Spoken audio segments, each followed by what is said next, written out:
Acharya, Shota Shota Shri Shrimad His Divine Grace, A.C. Bhaktivedanta Swami Srila Prabhupada Ki, Srimad Bhagavatam Ki.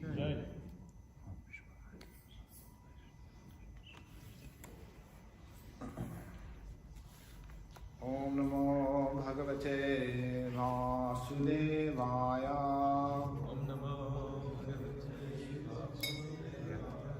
Om Namo Bhagavate Vasudevaya.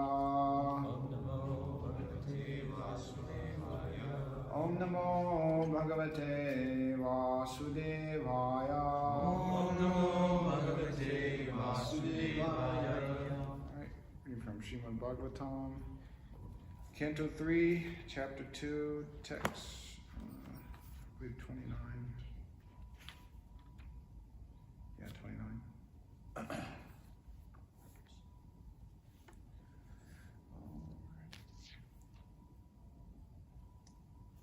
I'll start the word for it. So, Saha, Eva, Go, Dhanam,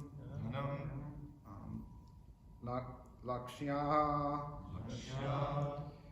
Niketam, Sita, Go, Risham, Charayan, Anugan, Gopan, Ranat, Venu, Ariramat.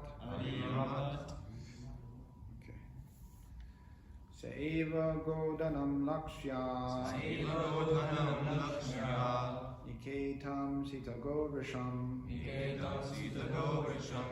Charayan Anugan Gopan, Nadvenu Ariramat. Saiva Godanam Lakshya, Niketam Sita Govrisham, Charayan Anugan Gopan, Nadvenu Ariramat.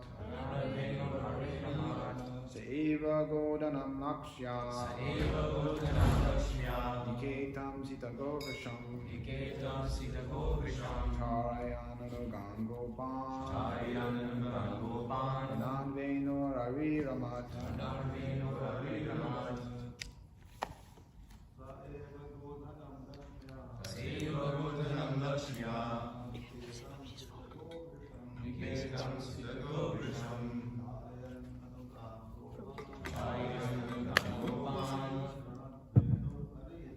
Ranadveno Raviramat Eva Godhanam Lakshmya Eva Godanam Lakshmya Ketam Sitako Vrisham Niketam Sita Govisham Aryanugan Gopan Charayananagan Gopan Adveno Raviramat Ranadveno Raviramat Eva Godhanam Lakshmya Eva Godanam Lakshmya Niketam Sita Sita Govisham Karayan Anugan Gopan Charayananagan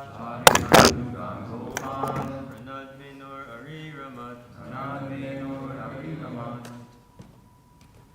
Sa eva godhanam lakshmya Eva Godanam Lakshmya Niketam sita govrasham Niketam Sita Govisham Charayan anugan gopan Charayananagan Gopan Ranadvenur ariramat Ranadveno Raviramat Sa eva godhanam lakshmya Eva Godanam Lakshmya Niketam sita govrisham Niketam Sita Govisham Charayan anugan gopan Charayananagan Gopan Ranad vinod ariramat Ranadveno Raviramat Mataji's?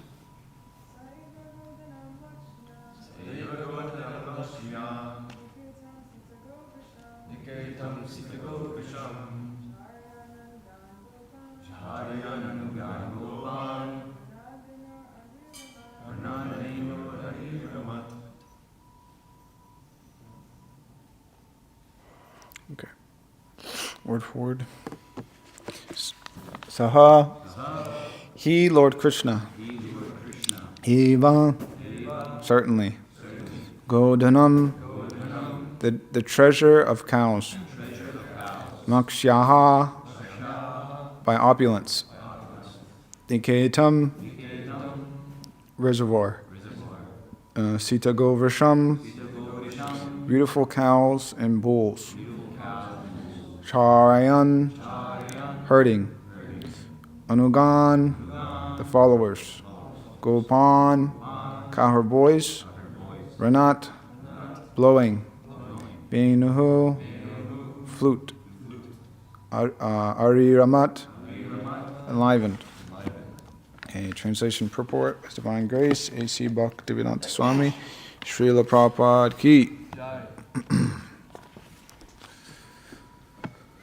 Okay. While herding the very beautiful bulls, the Lord, who was the reservoir of all opulence and fortune, used to blow his flute, and thus he enlivened his faithful followers, the cowherd boys. As he grew to 6 and 7 years old, the Lord was given charge of looking after the cows and bulls in the grazing grounds. He was the son of a well-to-do landholder who owned hundreds and thousands of cows, and according to Vedic economics, one is considered to be a rich man by the strength of his store of grains and cows. With only these two things, cows and grain, humanity can solve its eating problem. Human society need only sufficient grain and sufficient cows to solve its economic problems. All other things, but these two are artificial necessities created by man to kill his valuable life at the human level and waste his time in things which are not needed. Lord Krishna, as the teacher of human society, personally showed by his acts that the mercantile community, or the Vaishyas, should herd cows and bulls and thus give protection to the valuable animals. According to Smriti regulation, the cow is the mother and the bull is the father of the human being. The cow is the mother because just as one sucks the breast of one's mother, human society takes cow's milk. Similarly, the bull is the father of human society because the father earns for the children, just as the bull tills the ground to produce food grains. Human society will kill its spirit of life by killing the father and the mother. It is mentioned herein that the beautiful cows and bulls were of checkered colors, red, black, green, yellow, ash, etc. And because of their colors and healthy smiling features, the atmosphere was enlivening. Over and above all, the Lord used to play his celebrated flute. The sound vibrated by his flute would give his friends such transcendental pleasure that they would forget all the talks of the Brahmananda, which is so praised by the impersonalists. These cowherd boys, as will be explained by Sukadeva Goswami, were living entities who had accumulated heaps of pious acts and thus were enjoying with the Lord in person and were hearing his transcendental flute. The Brahma Samhita confirms the Lord blowing his transcendental flute. So Venan Kanvantam Aravindalalaya Taksham Varhavatam Samasitam Burusungarangam Kandarpa Koti Kamaniya Vishesha Shobham Govindam Adi Purusham Tamaham Bhajami. Brahmaji said, I worship Govinda, the primeval Lord, who plays on his transcendental flute. His eyes are like lotus flowers. He is decorated with peacock plumes, and his bodily color resembles a fresh black cloud, although his bodily features are more beautiful than millions of cupids. These are the special features of the Lord. Om Agana Tamanandasya Gananjanjana Shalakaya Chakshuryanvatamena Tasmai Shri Gurave Namaha Shri Chaitanya Manobhishnam Stapitamena Bhutale Swayam Rupa Katamayam Dadati Swapadantikam Vandeham Shri Guru Shukta Padakamanam Shri Guru Vaishnavam Sha Shri Rupam Sagrajatam Sahagana Raganavtam Mitam Tam Shajivam Savadvaitam Savadutam Parijana Saritam Krishna Chaitanya Devam Shri Radha Krishna Padan Sahagana Lalitam Shri Vishakam Mitam Sha Nama Om Vishnu Padaya Krishna Prasthaya Bhutale Shrimante Bhakti Vikas Swamini Namane Nama Om Vishnu Padaya Krishna Prasthaya Bhutale Shrimante Bhakti Vedanta Swamini Namane Namaste Saraswati Devi Gaurabani Pacharine Nivishesha Shunivadi Pashkyasthara Satarine Jaya Shri Krishna Chaitanya Prabhu Nityananda Shri Advaita Gadadhar Shivasari Gaura Bhaktivinda Hare Krishna Krishna Krishna Hare Hare Hare Rama Rama Rama Hare Hare. Okay. Se eva godanam lakshya niketam sita govrasham charayan anugan gopan ranad venor ari ramat. While herding the very beautiful bulls, the Lord, who was the reservoir of all opulence and fortune, used to blow his flute, and thus he enlivened his faithful followers, the cowherd boys. So this we're continuing to the end of this chapter here.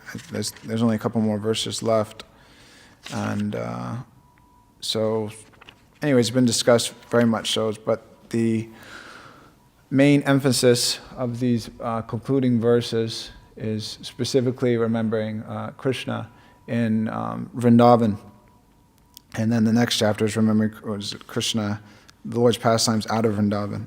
So anyways, there's very many pictures on the wall giving glimpses into Krishna's Vrindavan Leela. This particular purport at least initially, I saw that there was two main points being made, at least in the first paragraph, in which it was describing Krishna's Vrindavan Leela and his pastimes like that, and kind of comparison to the modern day society. Srila Prabhupada brings the point in the purport about keeping the cow and the bull, that is understood that the cow is one's mother because it's giving milk and subsistence and things like that, and the bull is helping till the grains and like that, providing as like the father. So that's vision is still there in some parts of the world, in India and things like that, but in the Western world, that's been lost, and we see that it's common nowadays. That they say that the different, I forget exactly what they call them, but there's like animals that are pets and then animals that are food. So they make a distinction between like dogs and cats and parrots are considered pets, but then all other animals. They're not really considered like animals. They're animals, but you eat those animals. So we don't see such a conception in Krishna's pastimes. There is regulations in Shastra for meat eating, but it's not that every single animal is meant to be eaten or meant to be slaughtered for the most part, mechanized slaughterhouses. So this isn't a good thing. And it's simple to understand because killing animals, one incurs a reaction for that. There's papa and punya. There's good and bad karma. People understand that more so nowadays. And so to kill animals, especially on a wide scale, you get a bad reaction for that. And that can manifest in different ways. But above and beyond just doing things for good and bad, to enjoy life or to suffer, is to follow the Vedic directions by which one can advance in spiritual life and begin to understand his true spiritual nature and the position of God, Bhagavan. And so I was thinking also with this purport too, that Srila Prabhupada's purports are unique, and it may be difficult to maybe understand that or appreciate that without seeing other Vaishnava Acharyas' purports.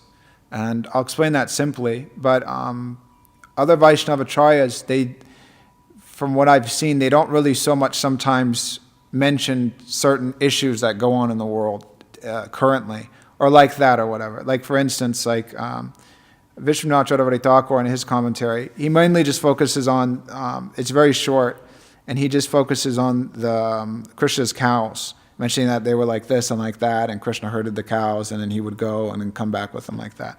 But we see that Srila Prabhupada, in his purport, he mentions the value, the importance of human life and how modern society is wasting the human form of life and obtaining, what does he say here exactly? Wasting time to get things which are not needed, which other Vaishnava Acharyas didn't really go so much on. And then other things like that. But that's one of the unique features of Srila Prabhupada's commentaries, of tying the Shastra, and all Acharyas do that, but specifically he really brought that out, of just tying in the relevance of the teachings of Srimad Bhagavatam and Bhagavad Gita to modern day life. And so we see that actually, so mentioning here, things that are not, wasting time to get things that are not needed.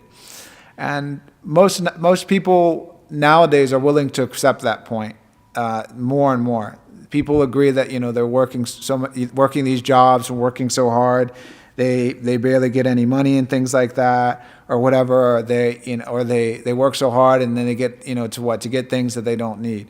Because nowadays, more than ever, I mean, you work so hard, so you, how does it start exactly? So somewhere down the line, we get the idea that we need to go to school and to college and all these things to get an education so we can make money.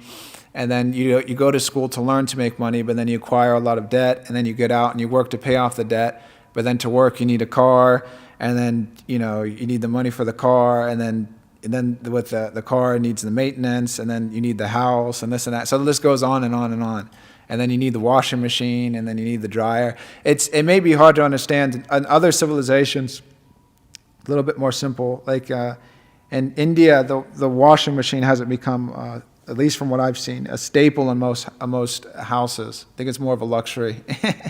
And so people would, previously they would wash, clothes by hand, and electricity, there wouldn't be there, or if it was there, it wasn't very effective. And if people wanted to go to places also, they would walk, or they would take this bullock cart. But nowadays we have a misconception where we think that to do such things, to wash your clothes by hand, or to walk somewhere, or to ride on a horse or a bull or whatever, or to live without electricity, that's primitive. But that's actually not the case. It was well, we can see that if we, to be, why exactly is that seen as primitive? Because the modern misconception is that to have all these technological advancements, to develop, whatever, electric cars and to increase the miles per gallon on a car or whatever it is, or to develop more energy efficient ways, that's the advancement of society. But to obtain these different things and to move in this way, just like Vishnu was making that point, that there are certain metals that are needed to build these electric cars, and then they have to go and rip so many things out of the earth to get them, so rare earth metals. And so it's in one sense, so then you're not getting the oil, but then you're ripping things out of the earth, which is similarly, it's not much better. So in this way, society sometimes, to solve one problem, it creates another problem. And then you go into the whole thing about the invention of the automobile, the horseless carriage. So the problem previously was that the horses were passing stool all on the roads, and that was a very big inconvenience for people back in the days. So when they introduced the car, they were saying this is much better. This is a more ecological alternative, because there's so much the horses pooping all in the street. So now that we have these nice cars, it doesn't do that anymore. But then people understood that these cars are pumping out so much poisonous gas into the air, and it's not a healthy alternative. So in this way, the society tries to make these different adjustments to avoid material miseries. But people in previous times also, there was one. So they would go and they would work and they would do, live a simple life, and then they had time for different things. They had time to practice spiritual life, to spend time with their family, to inquire into higher subjects. They had time and they had energy also, and then so many things could be said about that. And anyways, I won't get into all the details. But it's a misconception to think that these societies are primitive by any means. And then also, too, if you go and you associate with, people in these societies and speak with them, specifically in India, they have more of a cultural understanding, in the sense that for the majority, it's becoming less so just due to the modernization and industrialization of India. But people, they believed in karma, and they believed in God, and they, of helping others, all these kind of basic preliminary, it's more moral society. But we see in the West, and I know too, my grandmother would always tell me that, when she was growing up, that, they wouldn't lock the doors and things like that. But nowadays someone comes and knocks on the door and everybody's worried and things like that. And then just the increase of crime.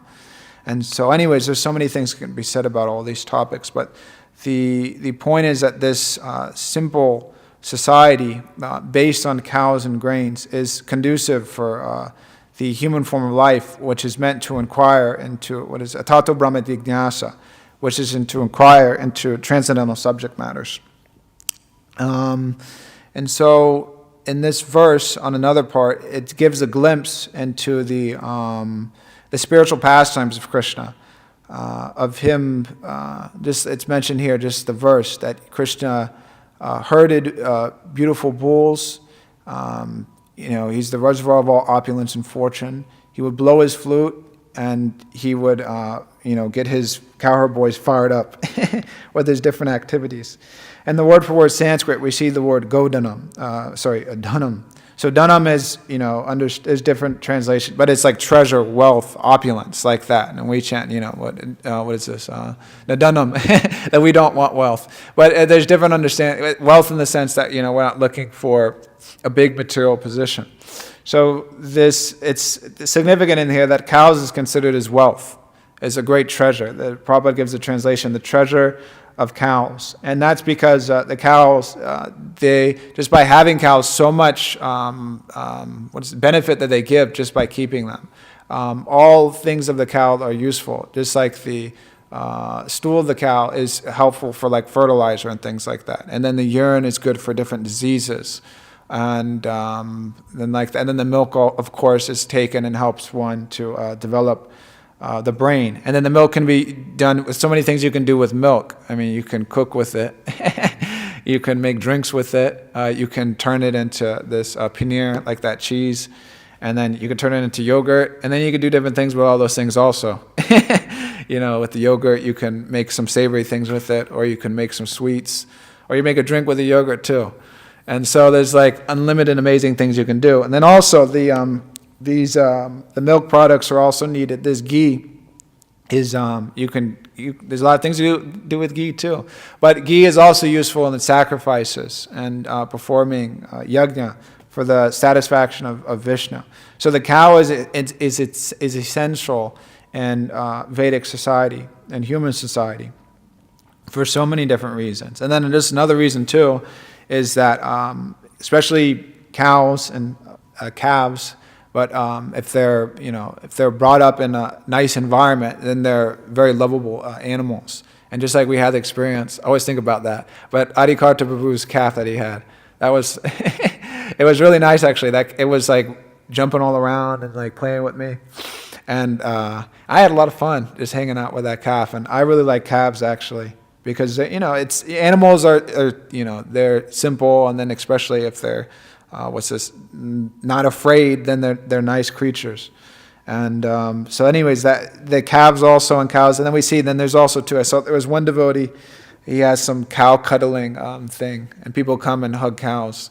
It's therapeutic, but it's nice and it's enlivening, and then that's made here the point. Well, I think it was made in the purport. It was an enlivening atmosphere. So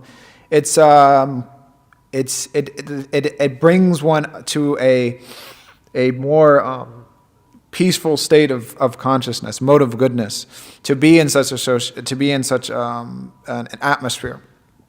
And so this is the wealth of cows also. And then we see too, when we read in Srimad Bhagavatam, rishis and things like that, they would have a cow if they're in the woods or something. They would have many cows, and then kings, they would have cows, and they would give in charity. So the cow is very important in Vedic society, and then also the bull too, of tilling the land and things like that, of helping and of working. And we see also in different communities and the International Society for Krishna Consciousness, they're taking care of cows and also attempting to try to utilize the bull and tilling the land and like that, and of utilizing that. And then that is also good, of course, if one does it in the proper way. And I'll get more on that later. But if it's done, of course, the basis of everything we do in Krishna consciousness is our sadhana. Because if we stop practicing our sadhana, then kind of whatever we're doing kind of slowly degrades as time goes on. Whether it's cooking, distributing books, managing, taking care of cows, being a guru, whatever it is.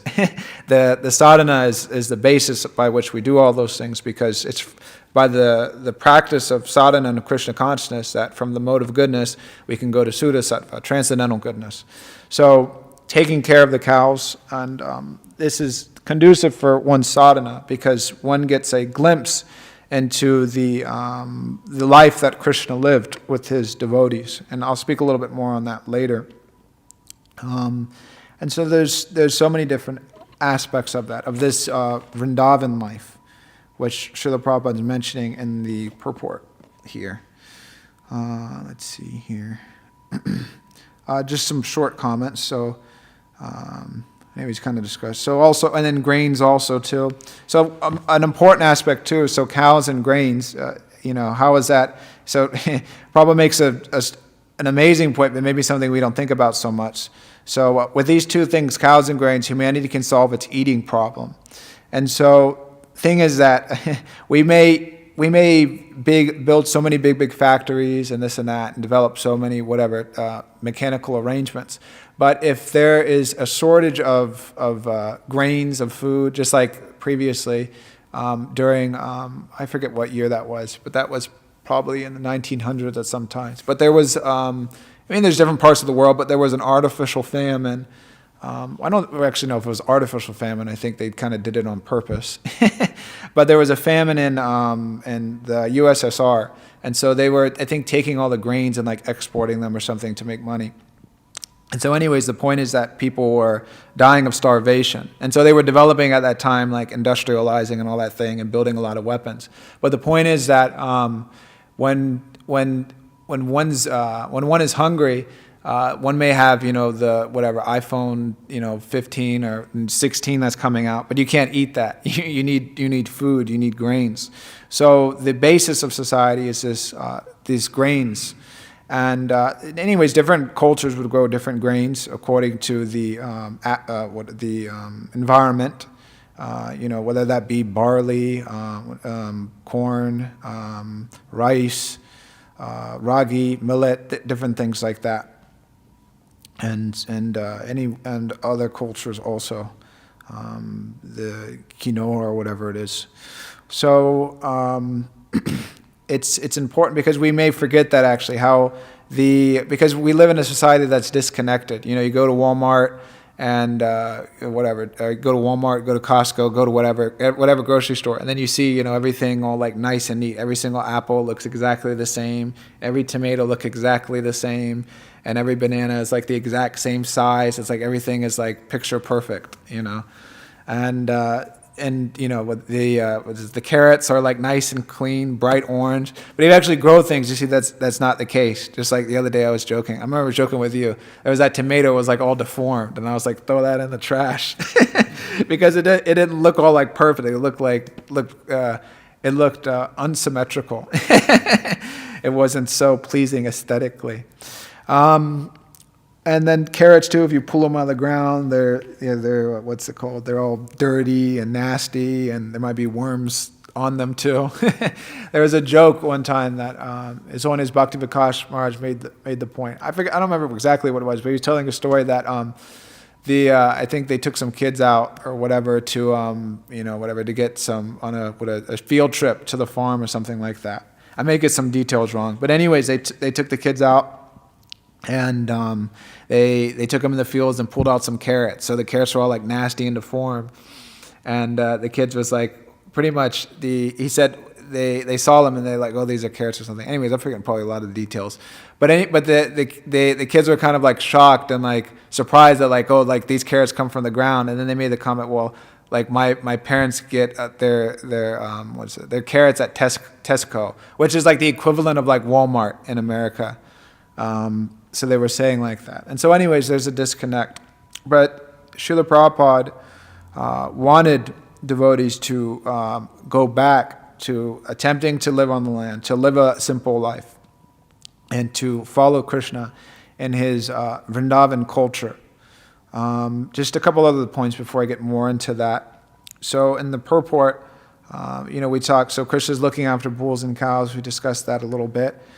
He has his flute and his horn by which he gets the cows to assemble. And then he has this, I think it's called manidar. Those are the beads that he counts the cows with, right? Yeah, okay. So he counts the cows and like that, and he keeps track of them. And he takes care of them nicely. And the bulls also. And anyways, description of this is given in Krishna book. Krishna also has his cowherd boys, so he has his flute also that he plays with, and his devotees, they like to hear his flute. And then also Krishna has different friends.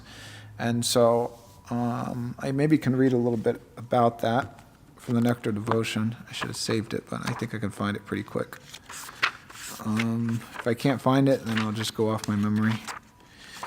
Let's see here. Oh, I might not find it exactly. Anyways, but I can just mention some things about that. I'll be here. Okay, I think I got it. So, I don't got it. Anyways. Okay, I think it's here. So, I'll just reference that.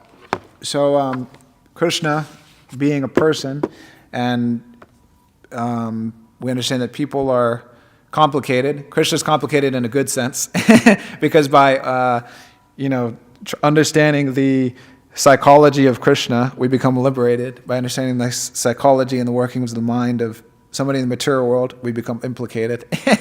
We don't. It doesn't. What's the word? But it doesn't. It's not very enlivening, or maybe enlivening for some time, and then it becomes stale. by understanding Krishna's mind and his friends and his activities and all these different things. It's inspiring. And then it also, so anyways, just to go on that, so Krishna being the Supreme Personality of Godhead, he has his friends, and it's interesting to note also that he has his friends, but then he has different categories of friends that the acharyas, they divide them up into. And I'll mention them, but I won't probably go so much detail into them. But this is all in the Nectar of Devotion, which is an important book. So Srila Prabhupada gives that. So Krishna has, so within Gokula, Krishna's Vyasyas are generally divided into 4 groups. 1, well-wisher friends, 2, friends, 3, confidential friends, and 4, intimate friends. And so it's just mentioned that these different degrees of friends that Krishna has, and just the reason I'm mentioning this because the Gopas are mentioned here in this verse. Krishna has friends that are well-wishers, and I think it's given here that they're a little bit older generally, and they have kind of more of they're friends, but they have more of a parental affection, and they, whatever. And then we can see, they want to make sure that Krishna's okay and he's safe and things like that. So these different rasas come out with the different friends, and then Krishna has friends which are kind of more on a similar level and things like that, and they interact with Krishna quarterly. And then Krishna has friends that are more intimate, and then he has confidential friends, and then he has intimate friends, and and Krishna is enjoying in this way, and it's important to note that it's not that one friend is the friend that Krishna has that may not be as intimate and do it and helping with different confidential dealings with Krishna and his associates. It's not that friend that's not engaged in that is thinking that he's left out or something, or he's suffering from depression or things like that, or is dissatisfied in the spiritual world. That everybody in the position that they have is completely satisfied and happy with that, and Krishna is reciprocating with them accordingly, according to the way that they want to be situated in. And then we see that also there's that picture over there with Krishna and his cowherd friends and Lord Brahma. But I think it's mentioned in that sloka that Krishna was just seated in the whirl of a lotus, and all of his friends were surrounded around. And then we also understand that Krishna's looking at one friend, but they're thinking that Krishna's looking directly at me. They all think like that due to Krishna's mystic potency. So all these different friends are there. They're devotees engaged in Krishna's service, and it gives flavor to Krishna's pastimes. And anyways, we see that even in our own life. It's simple. We have friends and things like that. Of course, in the material world, there's a little bit of tinges there. There is tinges of it's not completely spiritual. But we see that we have friends that, that we go and we tell every single thing to and tell our mind to and this and that. And then it's just, it's good and it's okay. And then we have other friends that, we don't necessarily get into all the details with, but, we get along with them and we're happy to be around them and things like that and serve together and things like that.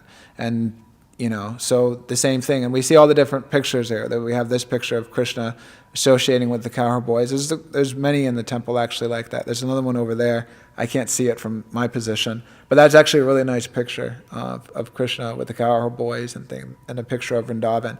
And then we also too have the picture over here of Krishna and Agasura. And that's an amazing pastime actually. I was just hearing a class the other day by Gokul Chandra Prabhu about that, but he was making the point that, so many different things are amazing about that, but they were, having fun and things, and then they went into the mouth of Agasura, and Krishna saved them. But one point that was interesting, which I wasn't considering before, was that when after that whole thing happened, they went and peacefully took lunch, and then Lord Brahma, stole them by Krishna's arrangement, of course.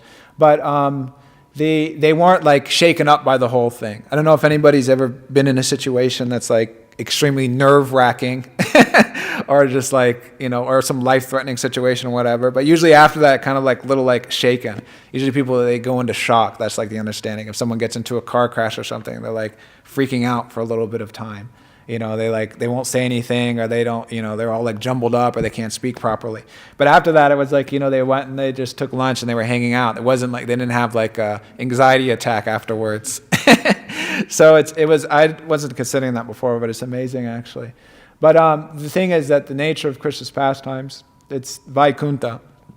So there is no anxiety. Sometimes there's anxiety, but it's spiritual anxiety. But it's different from the anxiety that we feel in the material world.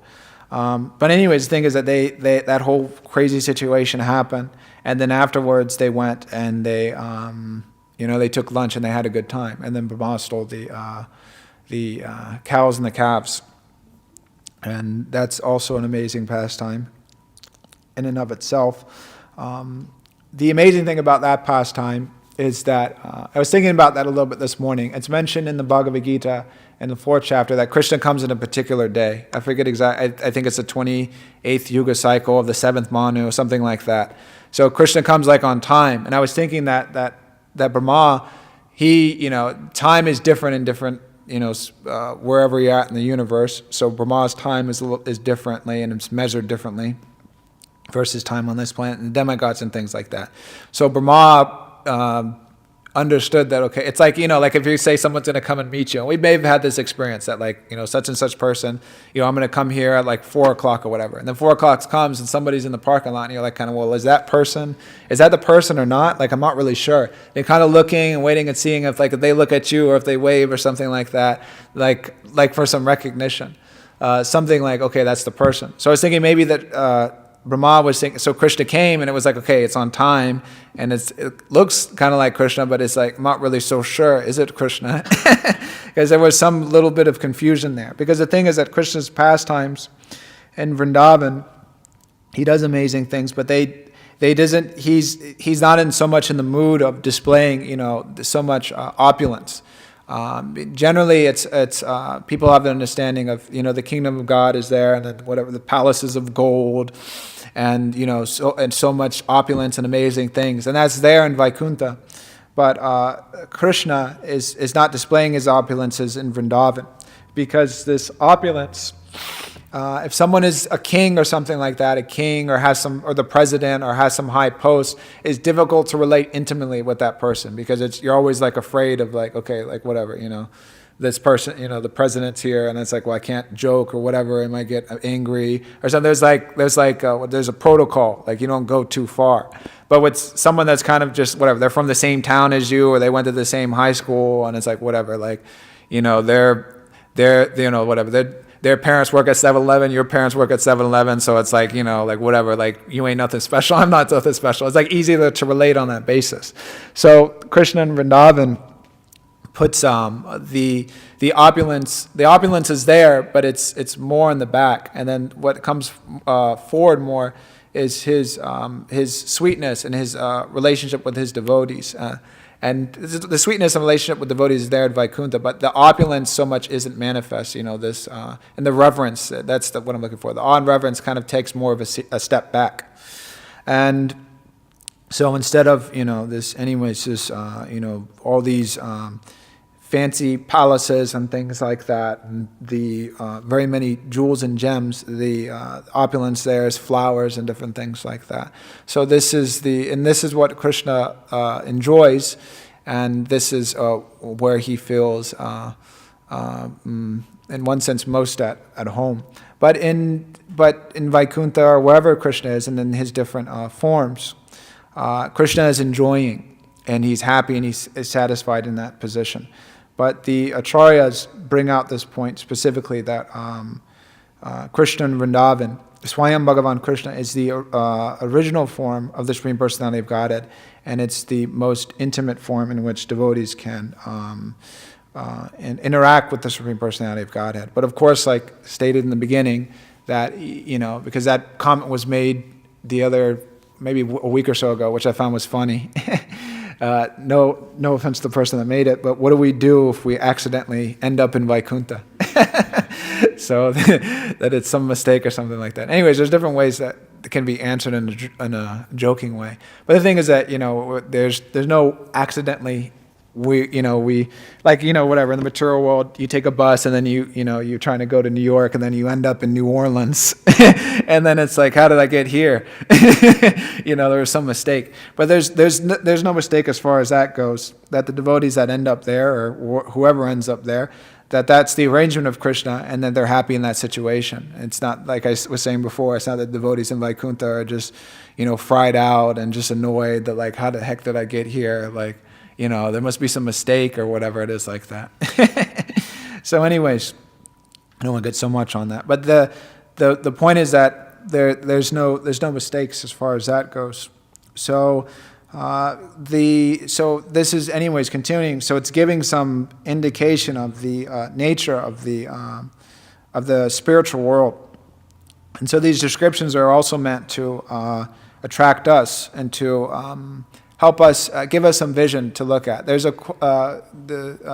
Guru Maharaj also quotes this. He doesn't quote this so often, but he quotes it a couple times. I think it was Oscar Wilde that said this. But it's in a spiritual context, it's a really phenomenal quote. But the quote is something along the lines of, like, most of us are in the gutters, but then some of us are looking up at the stars.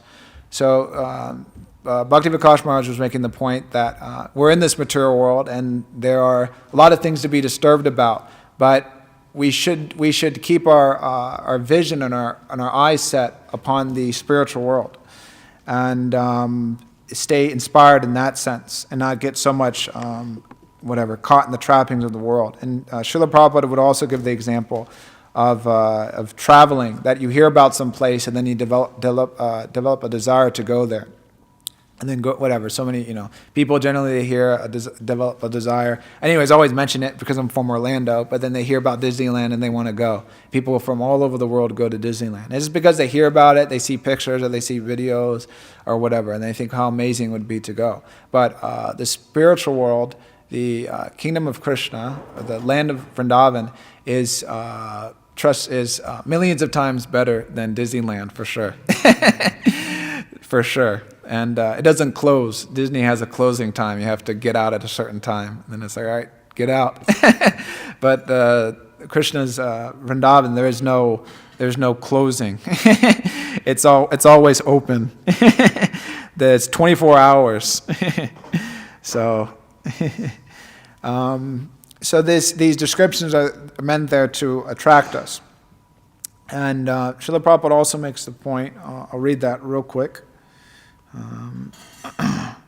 It's a nice point, but I'll just read this. So I didn't put the exact date for this, but anyways, so Yogeshwar. But we can predict that the cities will go on for some time. So anyways, Prabhupada and his disciple are talking about that, cities will go on and things, but eventually, they're not, what's it called? Because it's an artificial way of living, they can't continue on indefinitely. So he's saying like that cities, but eventually they'll go on for some time. So then Prabhupada, yes, it will go on, but when they'll see that your ideal community is better than city life, people will take to it. So the Prabhupada's making the point that by developing a community, like how Krishna is living in Vrindavan, and people will come and see that, and they'll naturally be attractive, and then they'll give it up very easily. And he quotes this verse, "Panam drishtva nivartante." And generally, we cite that verse by experiencing the happiness of Krishna consciousness or chanting Hare Krishna or whatever it is. Then we give up the lower taste. You take prasadam, it's so amazing. Then you immediately give up, whatever this tasteless food, from McDonald's and things like that. Or give up meat eating. Experience the intoxication of chanting Hare Krishna, going on Sankirtan, distributing books, then you give up, whatever, so many different drugs and things like that, and then other things also. And we've have experience with that, and others have had experience of that.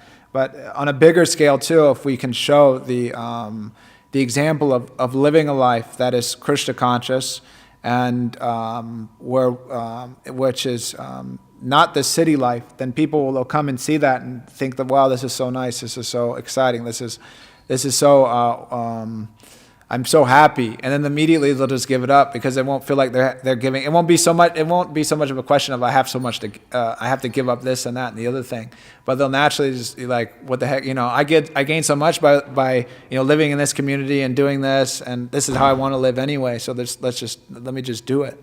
And that's a move in some parts of the society nowadays. People are, going and living in communities and things like that, and like away from society in the forest and trying to grow their land and things like that. There's different movements like that. So this life, this Vrindavan culture. Srila Prabhupada wanted to give that and wanted to show the world that. Let's see here. So anyway, let's just go ahead and continue on with that point.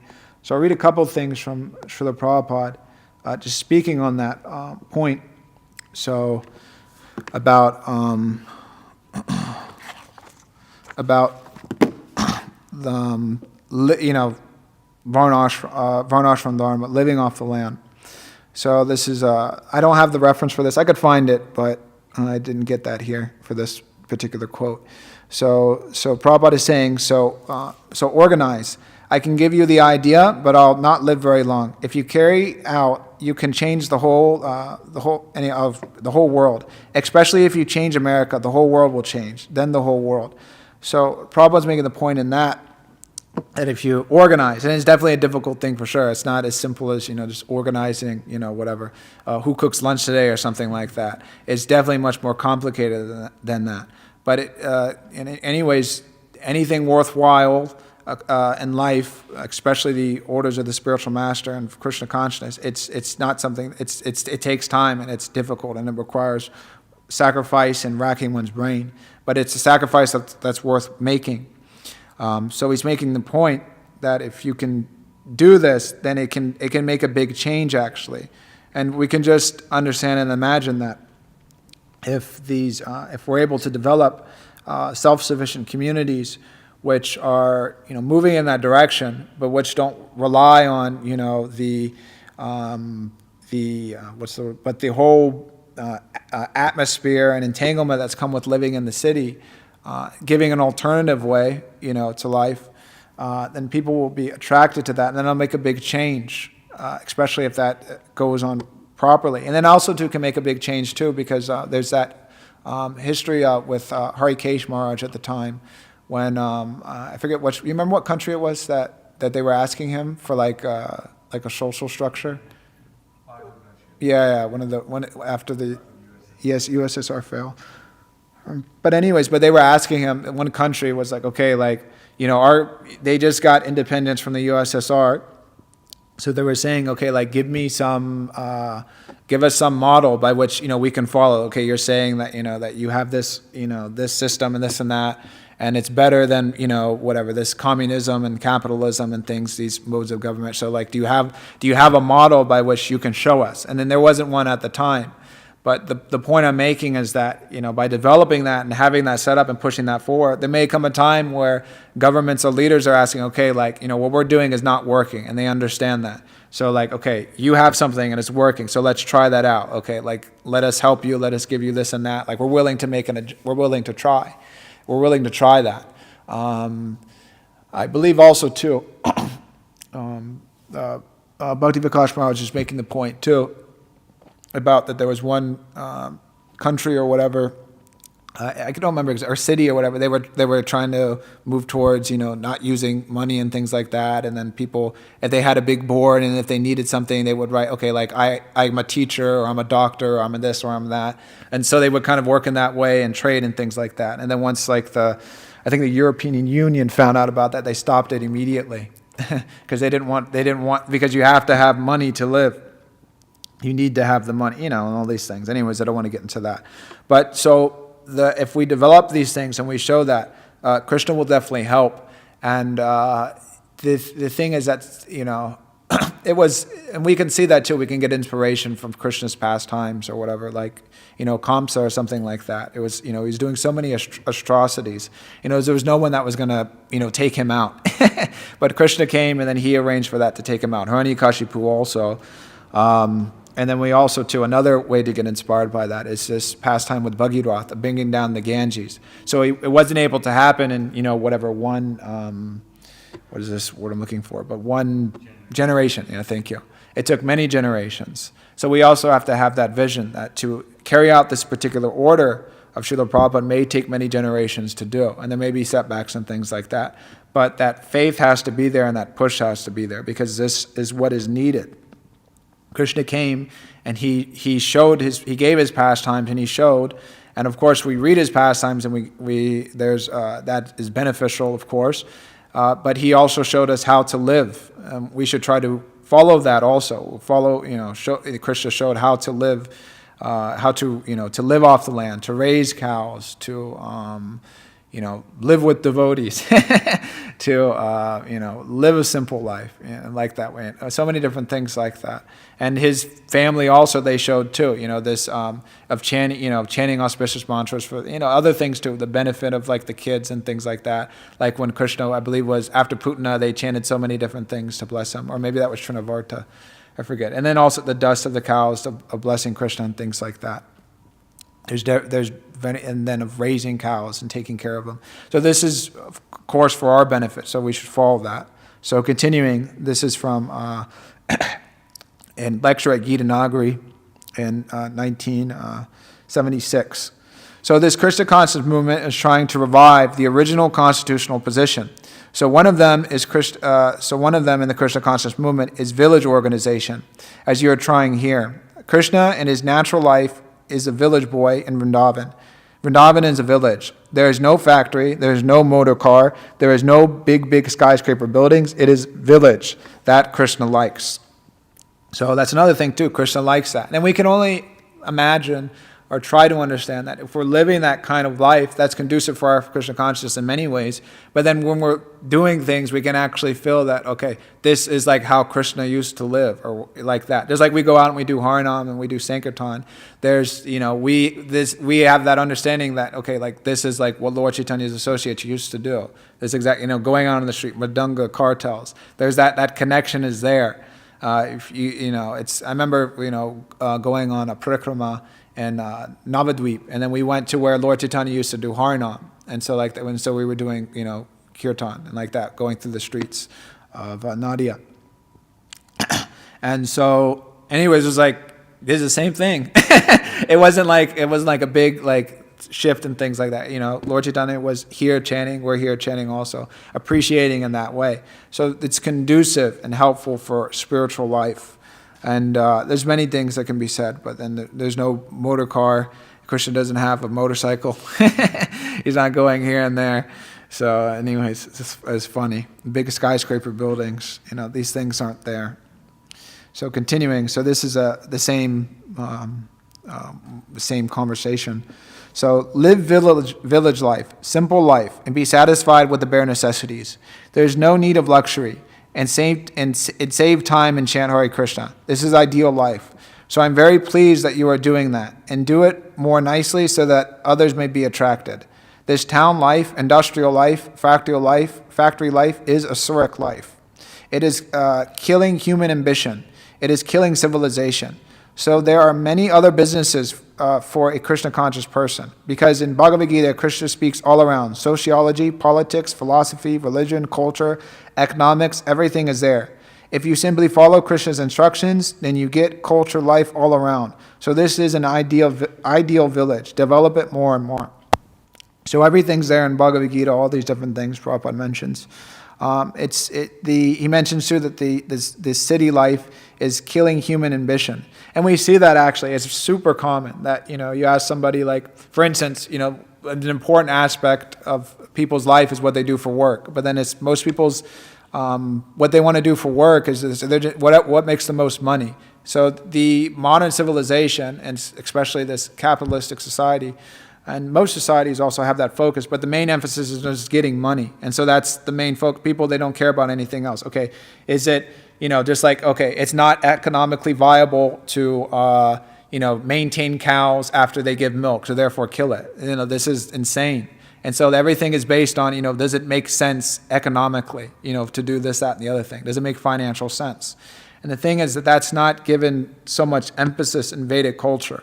That it's on the basis of dharma, of duty, of shastra, of religion, of responsibility. So we maintain, the cows are maintained because that's according to shastra. That's what should be done, and that's dharmic. The cow, like we were saying in the beginning, the cows are mother, the bulls are father. So you don't kill your mother just because the mother's useless or whatever it is. Now also too, now people get old and then put them in, retirement homes, or like that or whatever, or hospice or things like that. And there may be need to put in the hospice, because if they're, if the condition is very severe and one can't take care of their parents, that may be there. But people previously, they would take care of their parents and look after them, and they had that responsibility there. They weren't thinking that, well, this is going to cost, whatever, this is going to cost me so much time and money, and, I have to take care of, my mother and this and that, but like, I'd rather be out like hiking this weekend or something like that, or I want to go this or that. So that responsibility was there. And so in this way, so this modern civilization, it's taking people away from that responsibility and those ideals of this responsible life. And so, of course, the Krishna consciousness has to be there, and that's intrinsic to that. But then these things, they also help with one being Krishna conscious, of having that responsibility and being dharmic and following the rules of Shastra and all these different things, of taking care of one's elders. Because naturally, if in a dharmic society, one's elders, they hopefully would be Krishna conscious, and then taking after them, that way they would give some, one would listen to them also. That it's also too that one may be, 30 years old or whatever, but then he's taking guidance from his father and things like that. And if they, may be living with them also, the eldest son, and if the father is saying something, then the man may listen, even though he's 30 and grown up or whatever. It wasn't that he, disregarded his father like that. And so the thing is that this culture is there, and it helps, because if we develop a Krishna conscious society, and the Krishna consciousness is the center of that, then this instruction and this devotion will easily flourish. And but nowadays, anyways, forget nowadays. But so it'll pave way for Krishna consciousness to flourish. Of course, things have to be there, checks and balances and things like that. But it'll be easier to practice Krishna consciousness. Because also too, just like people that are older, they have so much wisdom, they've been through so many different things, they can give guidance and intelligence. Even too, we have senior devotees, they come and visit, we're so much inspired by them. They've been, practicing Krishna consciousness for 50 years or like that. Distributing books for 50 years. So many different things, so many different services they've been doing for 50 years. So naturally, that's inspiring, and being around that and getting that constant association helps one to avoid pitfalls that one may make without that guidance and without that association. So the seniors in that sense, they're very intrinsic to society actually, and they can help in unlimited amounts of ways. And so this, anyways, kind of to wrap this up. So Srila Prabhupada stressed these things. I'm just kind of speaking on a couple of these things here, of establishing varnashram and moving in that direction. And so it's important, and we should keep that in the back of our minds and move towards that, of creating a situation in which Krishna consciousness can flourish. Of course, we have this situation in the temple, and we that association and all those different things are there.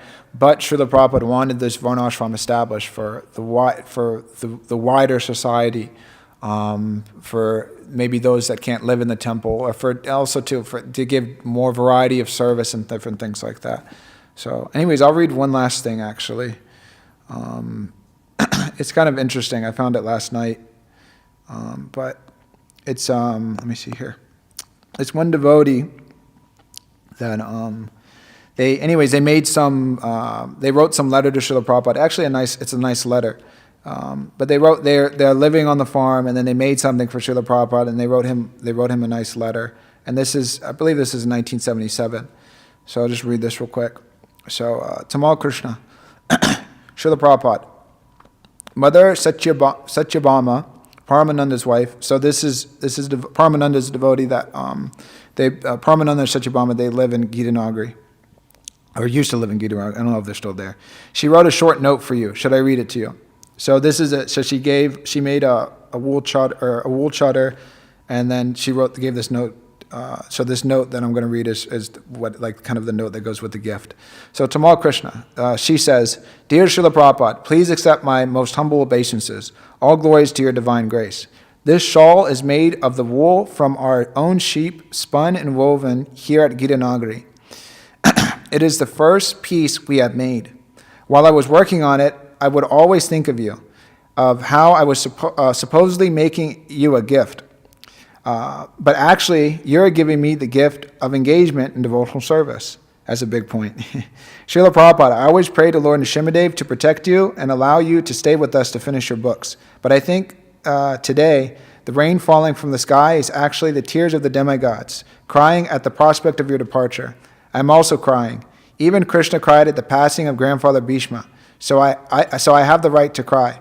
I cannot be so philosophical to say that you are always present in your books and teachings, though I know these things are true. I will always miss you so much, Srila Prabhupada, if you go. I beg that I may always remain your menial servant and devotee, your humble disciple, Satyabhama Devi Dasi. So I thought that was a very sweet letter in very many different ways and very touching.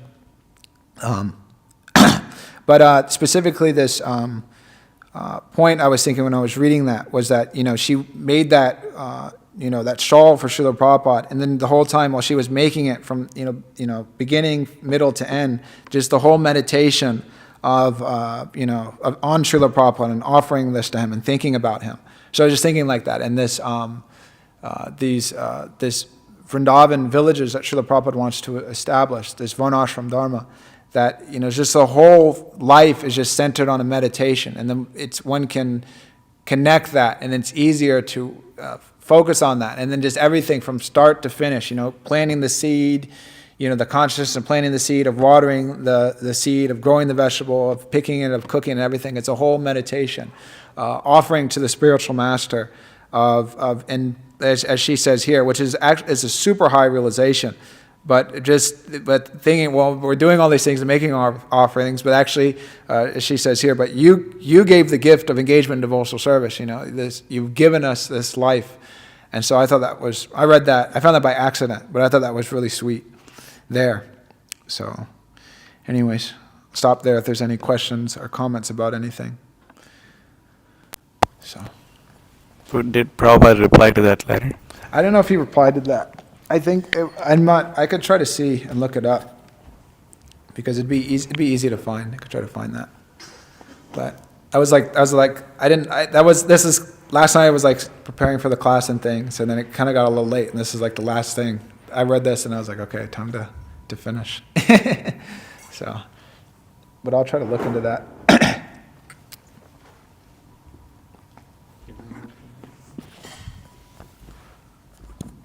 So, thank you, Prabhu.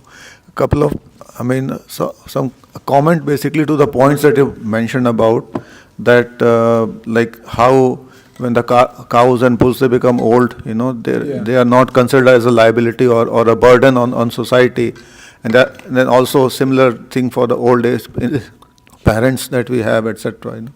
So I think the two main factors that because I was born in India, lived there quite some time, so I've seen the normal consciousness of the people that is there. Even if you go 70, 80 years ago in the past, the people in the villages, so they are seriously lacking one thing which is very in abundance available to us, and that is called anxiety. Okay. So there is no anxiety, okay? So what is to be anxious about, you take care of the cows and bulls, they have taken care of you all your life. It's a symbiotic life, they're part of family. It's a family. It's not like the cows and bulls, they are right next to the house, in the farms also. So the house will be there, and then the cows and bulls will be right next to the house, in a shed like that, basically. So not that far away, etc. And then the second thing about, you mentioned about that these parents taking care of parents and going hiking and this and that, So that is another thing that is lacking in the old culture, that the strong desire to enjoy. That is also lacking. And both of these things, they have been given to us, forcefully by the modern propaganda machine and all of this nonsense thing. So just wanted to say that. Yeah, it's also there too. With the parents also, that they don't want the kids in the house. It's like, all right, like you're 18, like, all right, go get a job and like whatever, start paying rent or things like that. So that wasn't the case when I was growing up at all. When I left and moved into the temple, it was like a big disaster. It was like, how could you do this? But it was like, but I know, like, you know, like that growing up and friends and different. I've heard other people that are right, like, get out, go to college, get a job, go live with your friends. But like, you're 18, like, get out of here. Anyways, it's unfortunate. That is not the best relationship to have. Anyways, yes. Prabhu, you said one point that I found interesting. I was wondering if you could briefly talk about it. You said that Krishna seeks the dust of his cows, or like seeks the blessing of his cows, something like that. Well, there was, I believe, I have to look it up exactly, but I believe when, after Krishna was put into a dangerous situation, so seemingly, I think that they got like the dust from like the calf's preference or something like that, and put it on Krishna or something like that. Do you remember exactly? That is Mother Yashoda's way of seeking auspicious. Yeah, Mother Show, yeah. After that, Trinavarta and the. Yeah, okay, thank you. Yeah, so that was there. That was Zaitiha, the tradition. So like that. There's different things, chanting mantras and stuff like that. Yeah. I thought I would mention, I just learned this. This devotee was saying how it's a common issue in Goshalas. People come to feed the cows, and sometimes they give leftover prasadam, but cows can't eat cooked food. It's bad for them. Oh, I see, It can yeah. even be fatal for cows to Yeah. eat cooked food. Or they may give their remnants in Vrindavan. There's so many banana leaves with the remnants of Yeah. devotees, and they think, oh, we'll give them to the cows. You know, they're like a lower form of life. We'll give them to the cows. But this devotee was saying how cows are actually, in terms of the machine of the body, cows are above humans. Yeah. And he was saying how in the Shastra it says that all the demigods and demigoddesses reside in the bodies of cows. Yeah. And plus, all the mythical worlds exist in the limbs of a cow. The cow symbolizes the Dharma itself. Therefore, the cow itself is holier. Wait. Anyways, I'm reading from some websites, so I'm not going to read all this crap. Yeah, Yeah. read it first. You know, something about, the Ganges resides in the urine, Lakshmi resides in their vulva. These are shastric Yeah. statements. The holy places reside in their feet. This is from the Padma Purana. So anyways, just a few things. Yeah, thanks for mentioning that.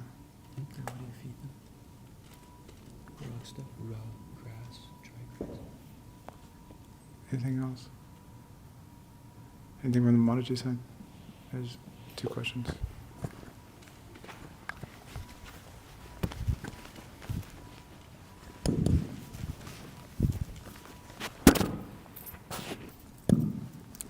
I don't know anything particularly about like Prabhupada's like written response, but I do remember reading, and I had looked it up again. So when Prabhupada received this shawl, he just he said, "Thank her," said Srila Prabhupada, and he reached for the shawl made with quote unquote our wool. "So you'll take rest now," Srila Prabhupada suggested to Mal Krishna. Said Prabhupada, "This can be on the foot," and he gestured that the saffron-colored shawl be put as a blanket on his bed, and tears came from his eyes as he laid back. And then allegedly the shawl is still available to be seen at Girinagri on the altar, but I haven't been there, so I'm not sure. Okay. So like before I came to Krishna consciousness, I tried the vegan thing, and my argument to people was, a cow's milk is for a baby, for a calf, and a human's milk is for, whatever. And I actually got somebody said that to me recently. Like, what would you say to them in that regard? That the cow's milk is for the calf? Right, not for a human, and then like a human's milk is for a human baby. Oh, you have something? You might know it better than me, but my understanding is that the cow, it produces a couple of things. If the calf drinks all the milk of the cow, then the calf will get sick. It'll like drink too much or overdrink. Another thing also is that my understanding is if you don't milk a cow, that diseases develop also. So if the diseases develop, and then if the calf drinks too much, it gets sick, then the person has to like milk the cow. But you have something more to say to that? He basically said, but What would you add? the calf needs enough milk so that it develops a Yeah. But if it gets too much milk, then it causes loose motions. Oh, okay. Okay. All right. I would also add on to that also is that, I mean, of course, vegans, there's different like branches, but one branch is that, absolutely not taking any animal products, but then another part is not taking animal products that harm animals. So I would say that definitely the Krishna conscious movement should show that by having a relationship with the cow and taking care of them, and that's the ideal milk to get, not that, getting milk from whatever these different farms that are like slaughterhouses with like pretty pictures on the cover of their cartons. That's definitely not good. And then all this stuff that they feed the cows and then the stuff they put in the milk, that is toxic.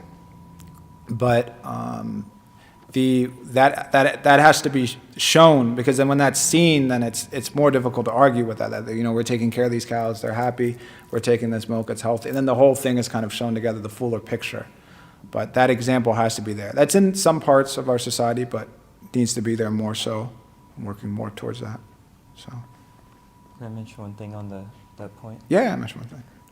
His Holiness Dhanavir Goswami, he often mentions this point when people are speaking about cows, that I guess some devotees, if I'm remembering it right, some devotees like did the math and research to show that the calf only needs, it was something like 13% of the mother's milk, Yeah. and then they like use that to show that the cows are meant to like live with humans and give the milk to the humans, and then they show like some other reasons for that. The actual reference and like the facts might be mentioned in an article by him called Dairy Krishna. Yeah. It might be there. Yeah, I think I read that article some years ago. It's a good article.